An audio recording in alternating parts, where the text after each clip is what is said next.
प्रणाम सुंदर साथ जी। पिछले वीडियो में हमने श्री कलश ग्रंथ गुजराती के प्रकरण 12 की 100 तक की चौपाइयों का पाठ पूर्ण किया था। आज हम आगे की चौपाइयों का पाठ करेंगे।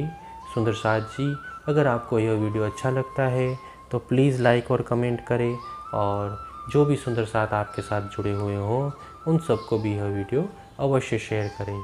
सुंदर साथ जी, जिन्होंने अब तक हमारे इस चैनल को सब्सक्राइब नहीं किया वे प्लीज़ इस चैनल को सब्सक्राइब कर दें, ताकि आने वाले नए वीडियो का नोटिफिकेशन आपको तुरंत मिल जाए।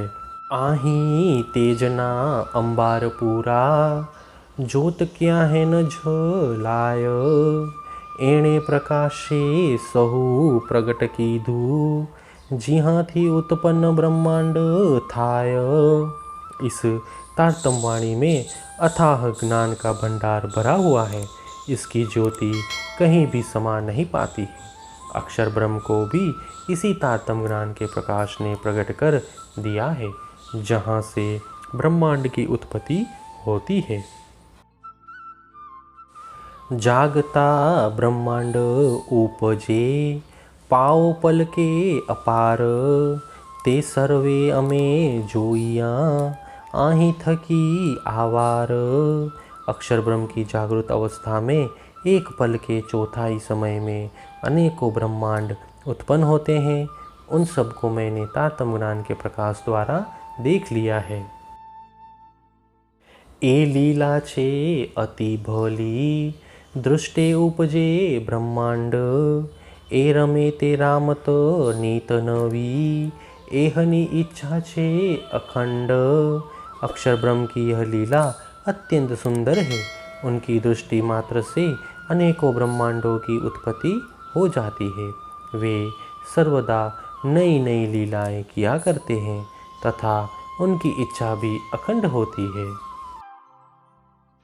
ए मंडल अखंड सदा, अक्षर श्री भगवान, प्रगट दिसे पादरा, आही थकी सहु ठाम। यह मंडल अखंड है। अक्षर ब्रह्म तथा उनके धाम का वैभव तारतम ज्ञान के द्वारा इसी जागनी के ब्रह्मांड से सीधा स्पष्ट देखा जा सकता है। मोह उपनो यहाँ थकी, जे सुन्न निराकार, पल मेली ब्रह्मांड की दो, कारज कारण सार। अक्षर ब्रह्म के द्वारा मोह तत्व की उत्पत्ति हुई, जिसे शून्य निराकार कहा जाता है। अक्षर ब्रह्म के ब्रह्म सृष्टि के लिए पल मात्र में ही इस मायावी खेल की रचना कर दी। ब्रह्मांड बनने अखंड की था, तेमा लीला अमारी, ब्रह्मांड त्रिजो अखंड करवो, ए लीला अति भारी। काल माया तथा योग माया के दोनों ब्रह्मांडों का अक्षर ब्रह्म ने अंतःकरण में अखंड कर लिया। इन दोनों ब्रह्मांडों में हमारी लीलाएं हुई है। अब जागनी के तीसरे ब्रह्मांड को उनके अंतःकरण में अखंड करना है। जागनी की यह लीला अत्यंत महत्वपूर्ण है। ब्रह्मांड दसो दिस प्रगट कीधा, अंतराय नहीं रति रेख, सतवासना असत जीव, बहुविध कही विवेक। अक्षर ब्रह्म द्वारा रचित ब्रह्मांड की दसों दिशाओं को मैंने तारतम ज्ञान द्वारा प्रत्यक्ष प्रकट कर दिया। इसमें रत्ती भर का भी अंतर नहीं है। ब्रह्म आश्वासना सत्य है तथा जीव असत्य है। मैंने इसका विवेक पूर्वक वर्णन किया है।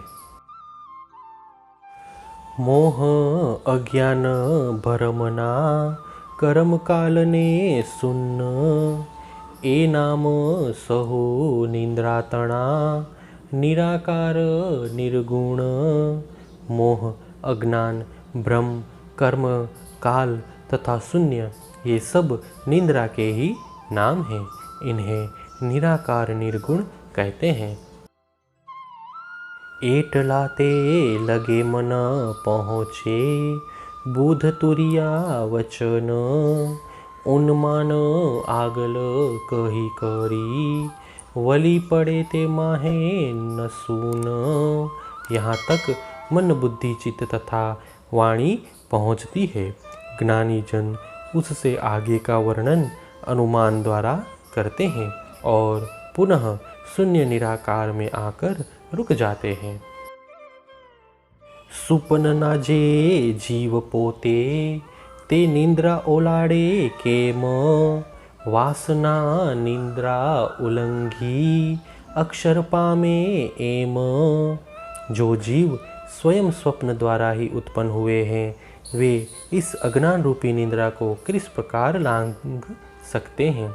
ब्रह्मात्माएं निंद्रा का परित्याग करके शून्य निराकार को पार कर जाती है। वे इस प्रकार अखंड अविनाशी धाम को प्राप्त करती है। एणे दृष्टांते पृछजो, वासना जीवनी विगत। असत जीवन वाले निंद्रा, निंद्रा वाले वासना सत। हे सुंदर साथ जी, इस दृष्टांत के माध्यम से ब्रह्म आत्माओं तथा जीव की वास्तविकता समझ लो। असत्य मायावी जीव निंद्रा स्वरूप शून्य निराकार को लांघ नहीं सकते और सत्य ब्रह्म आत्माएं निंद्रा को लांघ कर उस पार चली जाती है। जुओ सुपने कई वढ़ी मरता, आयस न आवे आप। मारता देखे ज्यारे आपने, त्यारे धूजे अंग साख्यात। जिस प्रकार स्वप्न देखने वाला स्वप्न में अनेक लोगों को झगड़ते हुए देखता है, उस समय स्वयं उसे किसी भी प्रकार के भय का अनुभव नहीं होता, परंतु जब उसी स्वप्न में उसे ही कोई मारने पीटने लगे तो उसका शरीर कंपायमान हो जाता है और वह स्वप्न से जागृत हो जाता है। वासना उत्पन्न अंग थी, जीव निंद्रा उत्पत। एणी विधे घर कोई न मूके, वासना जीवनी विगत। ब्रह्म आत्माएं श्री राज जी के अंगों से उत्पन्न हुई है, जीव सृष्टि निंद्रा द्वारा उत्पन्न हुई है। इस प्रकार दोनों आत्माएं अपना अपना घर नहीं छोड़ती है। ब्रह्म आत्माओं तथा जीव की यही वास्तविकता है। 14 लोक चारे गमा, सहु सतनु सुपन। एणे दृष्टांते पृछजो, विचारी वासना मन। हे सुंदर साथ जी, 14 लोकों में चारों दिशाओं में जो कुछ भी है वह सब सतस्वरूप अक्षर के स्वप्न का विस्तार है। अपने मन को विचार कर इसी दृष्टांत से सब समझ लो। अज्ञान सतस्वरूप ने, तमे कहसो थाय केम। तेन विध कहूँ सर्वे तमने, उपनो छे एम। तुम कहोगे कि सतस्वरूप अक्षर को भी अज्ञान रूपी निंद्रा ने कैसे प्रभावित किया। जिस प्रकार अज्ञान रूपी निंद्रा की उत्पत्ति हुई है उसे मैं विस्तार पूर्वक समझाऊंगी। एक तीर ताणी मूकिए, तेणे पत्र कई वेंधाय। ते पत्र सर्वे वेंधता, वार पाओ पल न थाय। पेड़ों के पत्तों को एकत्रित करके यदि उन पर तीर फेंका जाए तो एक साथ कई पत्ते बींध जाते हैं। उन सब पत्तों को बींधने में एक पल के चौथाई भाग का भी समय नहीं लगता है। पण पहलू पत्र एक वेंधी ने, तो बीजा लगे जाय। तेमा ब्रह्मांड कई उपजे, वार एटली पण न कहवाय। परंतु बींधते समय प्रथम तो एक पत्तों को बींध कर बाण दूसरे पत्ते तक पहुंचता है। एक पत्ते से दूसरे पत्ते तक पहुंचने में जितना समय लगता है उतने समय में तो अक्षर ब्रह्म द्वारा कई ब्रह्मांड उत्पन्न हो जाते हैं। यह तो एक दृष्टांत है, वस्तुतः इतना समय भी नहीं कहा जा सकता।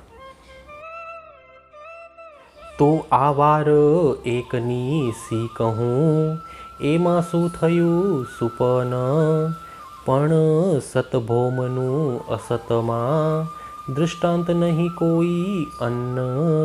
एक पत्ते से दूसरे पत्ते तक तीर के पहुँचने के समय के विषय में मैं क्या कहूँ।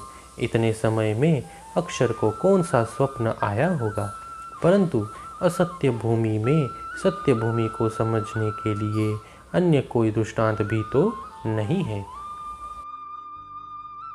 जोत बुद्ध बने अमकने अमे प्रगट की था प्रकाश पूरु आस अक्षरनी मारू सुख देखाड़ी साख्यात। तारतम की ज्योति तथा अक्षर की बुद्धि दोनों ही मेरे अंतःकरण में विराजमान है। इनके द्वारा मैंने अक्षरधाम तथा परमधाम की लीलाओं का प्रकाश प्रकट किया। अब अक्षर ब्रह्म की मनोकामनाओं को भी साक्षात परमधाम के अखंड सुख दिखाकर पूर्ण कर दूं। अजवालू अखंड थयू हवे किरणा क्या है न झलाय जोत चाली पोते घर भणी बुध अक्षर माहे समाय। अखंड तारतम ज्ञान का प्रकाश उदय हो चुका है। अब इस दिव्य ज्ञान की किरणें कहीं भी समा नहीं पा रही है। अब यह तारतम की ज्योति स्वयं मूल घर परमधाम की ओर चली तथा अक्षर की बुद्धि अक्षर में समा गई। हे सुंदर साथ जी, इसी के साथ श्री कलश ग्रंथ गुजराती के प्रकरण 12 की 120 तक की चौपाई का पाठ पूर्ण हुआ। आगे की चौपाई का पाठ हम नेक्स्ट वीडियो में लेंगे। प्रणाम जी।